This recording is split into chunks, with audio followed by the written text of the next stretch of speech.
ইরানের কাছে স্মরণকালের বড় প্রতিরোধের মুখে পড়ল ইসরায়েল যুক্তরাষ্ট্র। ২ মার্চ সোমবার যুদ্ধের তৃতীয় দিনটি ছিল ইরানের। মিসাইল হামলার তীব্রতা এত বেশি ছিল, আমিরাত থেকে সারি সারি বিমান ও হেলিকপ্টার নিয়ে পালিয়ে যেতে দেখা যায় মার্কিন সেনাদের।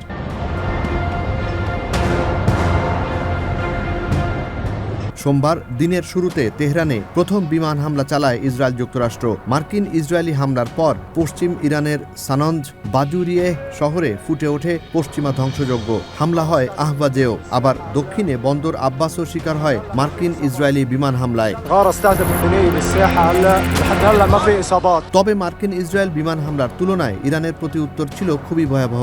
ইসরায়েলি আকাশ প্রতিরক্ষা ব্যবস্থা ভেদ করে নির্দিষ্ট লক্ষ্যে হামলে পড়ে ইরানি মিসাইলগুলো। ইসরায়েল ভূখণ্ডে মিসাইল পড়ার সময় ভয়ে পরিমরি করে দৌড়াতে দেখা যায় ফিলিস্তিনের দখলদার ইসরায়েলিদের। আপনি আর একা নন, ইউনিভার্সাল কার্ডিয়াক হসপিটাল আপনার হৃদয়ের আরো কাছে। রাজধানী তেল আবিবে জরুরি সেবা দিতে বের হতে দেখা যায় অনেক পুলিশ, ফায়ার সার্ভিস ও অ্যাম্বুলেন্সকে, যা প্রমাণ করে বিশেষভাবে আক্রান্ত হওয়ার। তৃতীয় দিনের অন্যতম ঘটনা ছিল মার্কিন ফাইটার জেট বিধ্বস্তের। ইরানি মিসাইলে কুয়েতের আকাশে বিধ্বস্ত হয় তিনটি মার্কিন F-15 ফাইটার জেট।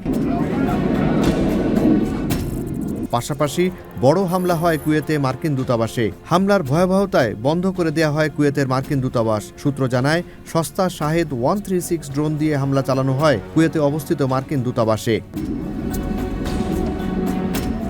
ইরানের কয়েকটি বড় হামলার শিকার হয় বাহরাইনে অবস্থিত মার্কিনীদের পঞ্চম নৌবহর। একের পর এক মিসাইল হামলায় গুড়িয়ে যায় মার্কিন পঞ্চম নৌবহরের স্থাপনাগুলো। শুধু নৌঘাটির স্থাপনা নয়, এর রসদ সরবরাহের সংশ্লিষ্ট বাহরাইন অ্যালুমিনিয়াম কারখানাও পরিণত হয় ইরানি ড্রোনের লক্ষ্যবস্তুতে। স্যাটেলাইট চিত্রে দেখা যায় বাহরাইনের মানামায় অবস্থিত মার্কিন নৌবাহিনীর পঞ্চম নৌবহরের সদর দফতরে থাকা দুটি স্যাটেলাইট টার্মিনাল ধ্বংস হয় ইরানি মিসাইলে।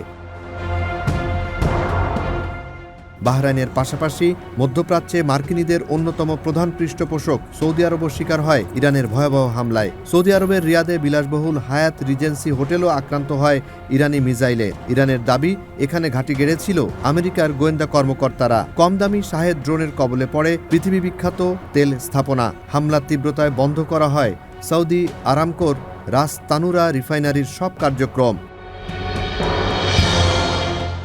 স্মরণকালের বিভীষিকা প্রত্যক্ষ করে আরব আমিরাতের কয়েকটি বিমানবন্দর, মার্কিন ঘাঁটি এবং অর্থের উৎসগুলো। ক্ষেপণাস্ত্র হামলার শিকার হয় বিলাসী আরাবিয়ান শায়েকদের আর্থিক প্রতিষ্ঠান ও বাণিজ্যিক কেন্দ্রগুলো।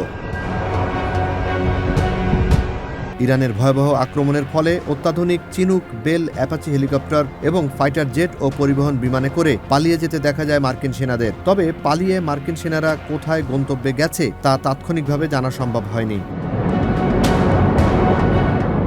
বরাবরের মতো হরমুজ প্রণালী দিয়ে সব ধরনের জাহাজ চলাচল বন্ধ রাখে ইরান। নিষেধাজ্ঞা অমান্য করায় এ পর্যন্ত যুক্তরাষ্ট্র ও পশ্চিমা সংশ্লিষ্ট 3টি তেল ট্যাঙ্কার আক্রমণের শিকার হয় ইরানের। কেবলমাত্র চীন ও রাশিয়ার জাহাজগুলোকে চলাচল করতে দেয় ইরান।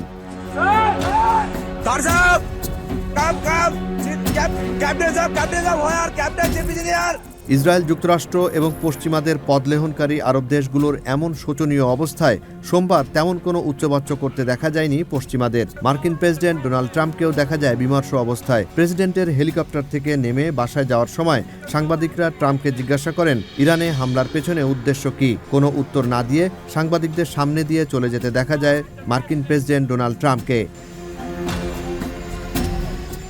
এদিকে যুক্তরাষ্ট্রের সাথে কোনো সমঝোতা না করার কথা সাফ জানিয়ে দিয়েছেন ইরানের বর্তমান যুদ্ধের সর্বাধিনায়ক আলী লারিজানি।